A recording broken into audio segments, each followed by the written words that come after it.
अस्सलामुअलैकुम। परवाज़ news HD के साथ मैं हूं नूर फातिमा। नजर डालते हैं आज की अहम खबरों पर।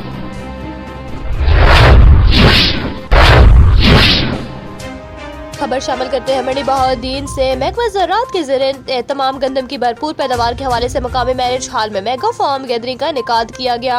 असिस्टेंट कमिश्नर मलकवाल मोहम्मद रियाज का तकरीब से खिताब करते हुए कहना था कि गंदम हमारी बुनियादी खुराक और माशियत में बुनियादी अहमियत की हामिल है।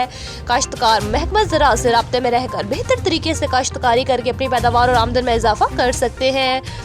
डायरेक्टर ज़राअत adaptive research Gujranwala doctor Muzammil काहिलू और डिप्टी डायरेक्टर ज़राअत तोसी शेख मोहम्मद इकबाल ने काश्तकारों के लिए गंदम की बेहतर देखभाल के हवाले से हुकूमती इक़दाम और दीगर स्कीम्स के बारे में तफसीली आगाह किया। रहनुमा मुस्लिम लीग नून चौधरी जाहिद इकबाल गोंदल ने महकमा ज़राअत की जानिब से बेहतरीन मेगा फार्म्स गैदरिंग के इनेकाद पर शुक्रिया अदा किया गया।